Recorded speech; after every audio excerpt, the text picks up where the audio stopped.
I never really believed we would do it. He said we would do it. We practiced it, but we had said we were going to run fakes all year long that we didn't run. Yeah.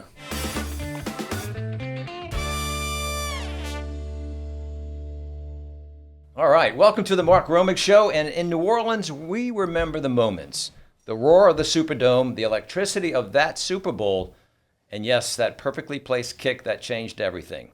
Thomas Morstead was right in the middle of it all. Thomas, great to see you. You too. Thank you for being here. This is a fan favorite for me. Thank you. When you think back on your time with the Saints, you've got so many great moments. What moments stand out most to you? I mean, how much time do we have? All the time in the world. I can think of so many. Obviously, my rookie year was like just magic is the best way I can describe it.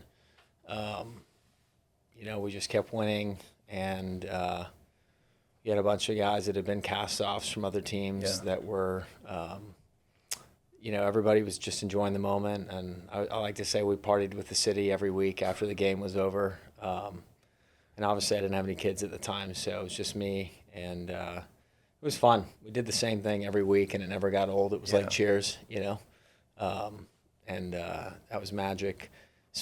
Still to this day, my favorite game I've ever played in was the NFC Championship game. You just gave me goosebumps. Well, obviously, winning the Super Bowls, that's the goal, and it was special. But winning that game in the Superdome and at the time not really having any sort of perspective or understanding of how big a deal it was for people here, and getting to be a part of it was like an amazing, amazing thing. I remember running around on the field after the game like sobbing, and I didn't know why I was crying. It was just an amazing experience, and I had so many great experiences here. Got to be a part of a lot of great teams, a lot of great relationships with players and people that work at the Saints still today.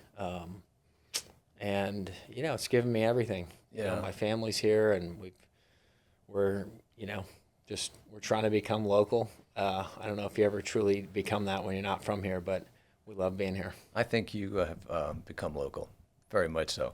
Back to that Minnesota game, I think the feeling that you had on that field, the feeling that the fans had in the stadium, and the feeling that the city had is that we could do it. Because we had come through a very dark period in the city with Katrina, and that changed everything. And we made it. It was almost like it was. I've learned in years since that this sort of the culture of the city kind of feels like we're a little bit of a secondhand city or a secondhand people. There's lots of deficiencies in Louisiana and New Orleans, but the people are second to none, and just kind of felt like we finally had our moment to shine. I was just fortunate to kind of get to be a part of it at the right time. Very special. You've heard this phrase, elite punter, right? What separates good from great, particularly in that position? I think, look, there's no one person or one way of doing it that makes you great. I think I like to tell players that are up and coming, you don't have to be great at everything, but you need to have something that you can put your stamp on that makes you special.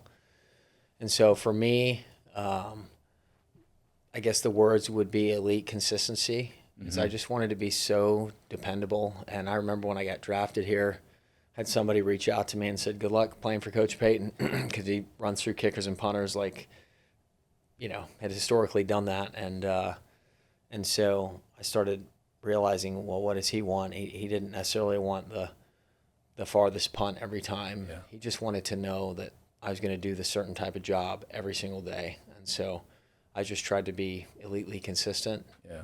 And obviously was talented as well with how far and high I could kick it. But I guess I just wasn't chasing Pro Bowls. I was just trying to do exactly what he wanted me to do. Yeah. And obviously the team rewarded me for doing that for a long time. Yeah, well, let's talk about the position for a moment. Someone like a Drew Brees or the quarterback is in the game play after play.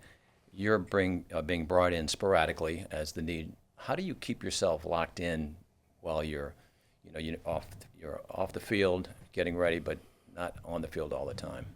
Yeah, it's you know, obviously I used to kick off, which would give me a little more flow to the game, especially here when we would score so much.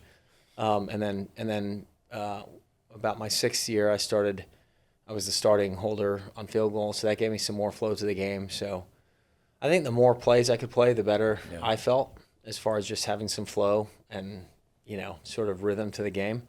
But it's a hard dynamic to describe. It's kind of like, you're kind of like leaning off the edge of a cliff with somebody holding you by the back of the shirt, and at some point they're going to let go, but you don't know when that is. You have to, like, if you looked at my heart rate throughout a game, it kind of looks like I'm running a marathon, even though I'm not, obviously. But you're kind of on this edge all game long, and you have to be prepared and ready at any time. Yeah, special teams, there's camaraderie with that particular group of individuals. What's that like? What was it like with the Saints, at least? It's great, and I can't just like label it the Saints, right? I can think about different people throughout my career. I think Courtney Roby was huge for me early in my career. Having John Carney, Jason Kyle, and John Casey, 3 guys that had like 60 years of experience in my first 3 seasons, that was huge for my learning curve. And then at some point, me kind of becoming the veteran guy that was the leader, and having young players, whether they were other specialists or other core players for us, it's just kind of every team's a new entity, and you obviously build on relationships with guys and learn to depend on each other. I think as far as like special teams goes, probably the 2017, 2018, 2019 crew was like really, really especially good. We had great players everywhere. We had myself punting. We had Will Lutz kicking. We had Justin Hardy covering kicks, JT Gray covering kicks, 2 Pro Bowl guys, Taysom Hill at personal protector, Craig Robertson, just a bunch of studs everywhere across the field. If you could choose a team, that's the team you want to go with. It was pretty good. Yeah. And it was fun to be a punter for that team because it was hard to be super aggressive against us because of all the different things we could do. So yeah, it was definitely kind of a golden time for our special teams. Special teams, since you were drafted, you came in 2009. How has that changed over the years? A lot. It's changed a lot. I mean, when I came in, we were kicking the bright red footballs, waxy, that were not beaten in, and it was hard to get good distance and hang time relative to what guys are kicking now. It's just a totally different football. You go look at the punt averages when I was a rookie to what they are now. It's like drastically changed. I remember my rookie year, we were kicking off from the 30-yard line, and just to get a ball into the end zone was quite a feat. Now, kicking off from the 35, and with the way the balls are big peaches, it's, they're changing the rules to try to make you kick it short now. Yeah. The punting game has definitely changed. When I was younger, it was very common to have 6 guys in the box with both of your gunners doubled. Almost never see that anymore. That's 1 out of 15 plays. It's got to be 4th and 20 for something like that to happen. People are more possession focused, and it's just a totally different game, and obviously the NFL keeps changing rules to, try to make things safer or more interesting or more exciting. So it's an ever-evolving thing for sure. Yeah. Let's talk about playing in the Superdome and the fans over the years. What does that mean to you? That's hard to describe. I've been a lot of places in the past 5 years, and there's just nowhere like it. Yeah. And I'm not naive to the fact that I got to play for this team when we were perennially just great. And so I got to experience the best of the best here. And but even getting to come back here and play this year, week 2, on the opponent's sideline with the 49ers and people wearing my jersey and people with signs and it was homecoming. The security guards yeah. that I used to give brownies to, and I don't know. It was very meaningful for me this year to come back and experience that. my first time back in the Dome since walking off against Tampa Bay, and at the end of the 2020 season. So, yeah, it's there's nothing like it. Feel like I grew up here, and you know, I don't know what else to say besides that's that. beautiful. No, and I imagine you walking into that dome. The structure has changed. The internal structure changed over the years as it went through its renovation, getting ready for Super Bowl last year. So you probably noticed I saw the field. changes. I saw the field level suites. That was kind of a cool looking addition. But yeah, it was things had changed, but it didn't feel different to me. Very nice. When I think of two iconic Thomas Morstead moments, there's triumph. We talk ambush, right? Ambush in the Super Bowl, and then there's the character in defeat, Minnesota Miracle. Can you talk us through those two moments in your life? Yeah, ambush. I mean, that was. You could almost hear Coach Payton.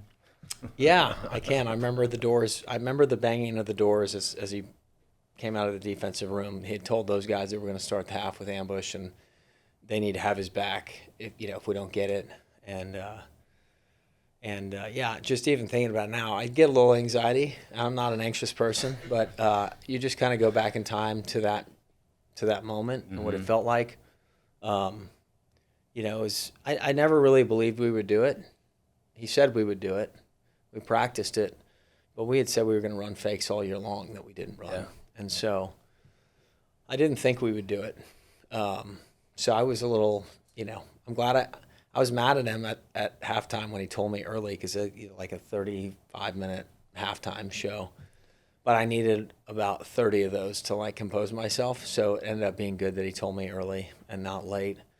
And then, look, it's just a part of history, and it was cool to get depended on, and that he trusted me enough to execute it.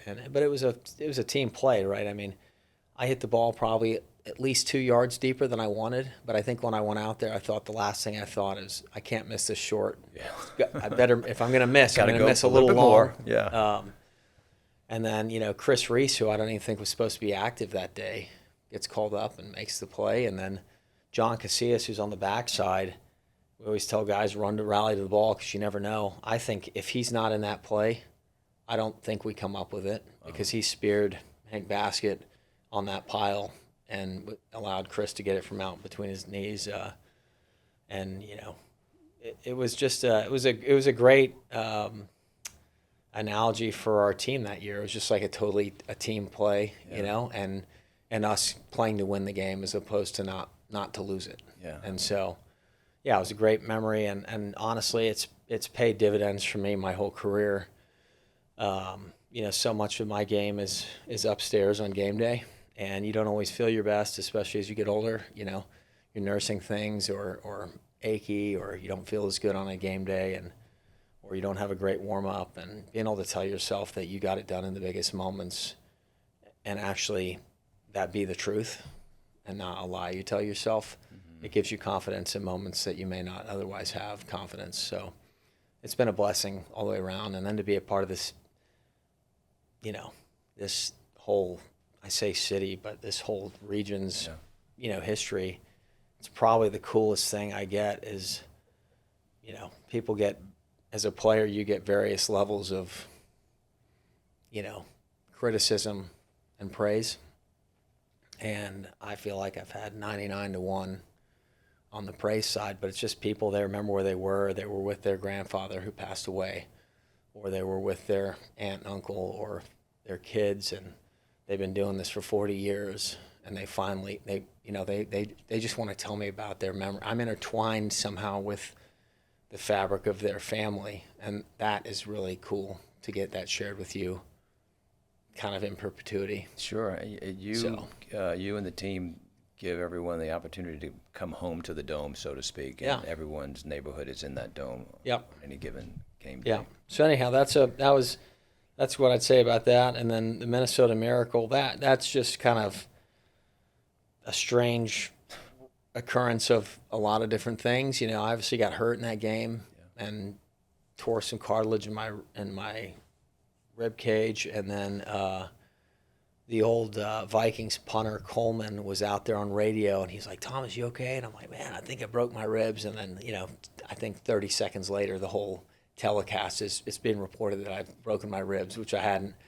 But and then obviously gutting through it, and we go down and we kick the game-winning field goal, but then we don't because we lose. And then I remember hanging out on the sideline after the game, thinking we still have to run. I knew the rules; you had to still go out there for the conversion. And I don't know, it must have been 7 or 8 minutes, and finally I'm looking around, there's no one out there, and I go back in the locker room, and right as I'm going into the locker room, the referees are running out of the locker room saying, "Come on, guys, we need 11." And I get into the locker room, and I mean, 2/3 of the guys have towels on, right? They've got all their gear off, and the season's over. They ain't going back out. So I just turned around and went back out with, however many guys. I think we had 8 guys out there. And, I certainly didn't mean to lead the troops onto the field or, make some statement. I just happened to be the last guy in, so I was the first guy out. And we had to run all the way across the field from where we would enter the field. It was the 2-point play was on the other side, and I remember Case Keenum's, he's leading the skull deal, and I'm jogging over, and he's like, "Thomas, we're gonna take a knee." I was like, "You better, because I don't play defensive tackle." You know what I mean? And anyways, it was just a strange way to end. Yeah, it was a strange way to end, and it was, But I say this, and maybe it's because I've been fortunate to play so long, and I've been fortunate to be on the winning side of a Super Bowl. But whether you look at that game, if you look at in 19 when we lost to the Vikings in the Dome on the push-off, or to the Bucs who went on to win the Super Bowl in 20, or the 11 team that lost to San Francisco, the 13 team and the 10 team that both lost in Seattle. I think the longer I've gone, I only look back on one game with real sort of kind of bitterness about it, and that'd be the Rams game. Because everything else was the other team made the play, right? Or we didn't make the play, and that's just the way it goes. And to be a part of the history of the game, I think I've appreciated more and more as time's gone on. I can say I was on that field for that. I was there, even if I was on the negative side of it. The Rams game's probably the only one that's, still kind of hard to swallow, because that one felt, taken a bit. Yeah, a lot of people agree with you. That's just I put that in a different bucket, I guess. So, you and your family have made New Orleans, the New Orleans area, your home, and we appreciate that so much. And as far as we're concerned, you are local. What's it like living in the area? You're raising a great family. You've got so much going on in your life. Yeah, it's look, I'm not doing it for you or anybody else in the city. We love it here. It's not a favor to anybody. Sure. If people are like, "Oh, do you love it?" I'm like, "Yeah, we wouldn't be here if we didn't."